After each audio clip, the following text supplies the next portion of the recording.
The flickering gas lamp cast long, dancing shadows across the small, worn room. Alara, her hands calloused from years of toil, hummed a soft lullaby as she mended a tear in her son, Finn's only tunic. Outside, the harsh winds of the unforgiving winter howled a relentless tune against their small cottage, threatening to steal what little warmth they had. Finn, barely 6, coughed, a dry, racking sound that tore at Alara's heart. He was weak, his small body battling a fever that had gripped him for days. The village healer had offered little hope, muttering about the winter sickness and the need for the elusive sun petal flower, said to bloom only on the perilous peak of the Whispering Mountains. A journey no one dared to undertake in such weather. But as Finn whimpered in his sleep, his forehead burning beneath her touch, Alara's resolve hardened. She knew the dangers, the treacherous snowdrifts, the biting cold, the wild beasts that roamed the desolate landscape. Yet, the image of her son's fading light fueled a fire within her that no winter storm could extinguish.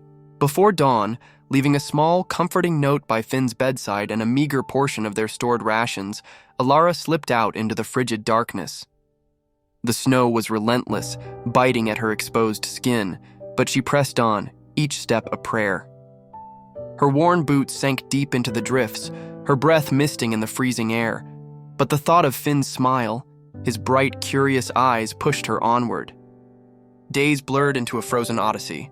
She battled exhaustion, hunger, and the gnawing fear that whispered doubts in her ear.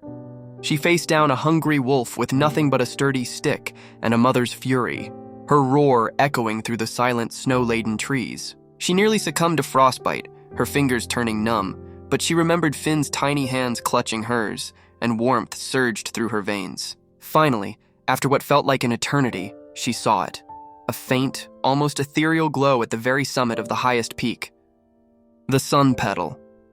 Its delicate petals, vibrant as a summer dawn, seemed to defy the harsh environment. With renewed vigor, she scaled the last treacherous stretch, her lungs burning, her muscles screaming in protest. Gently, reverently, she plucked the glowing flower, its warmth seeping into her cold fingers. The journey back was a blur of desperation and triumph. Stumbling through the cottage door, her body aching, her face chapped and wind-burned, she found Finn stirring. His eyes, though still heavy-lidded, held a glimmer of recognition.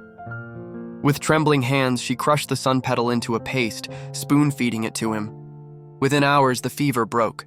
Finn's breathing eased and a faint flush returned to his pale cheeks. Alara watched him sleep, her heart overflowing with a love that transcended pain, fear, and even the harshest winter. As the first rays of the true sun peeked over the horizon, casting a warm glow into their humble home, Alara knew that a mother's love was the most powerful force in the world, capable of moving mountains and thawing even the deepest snows.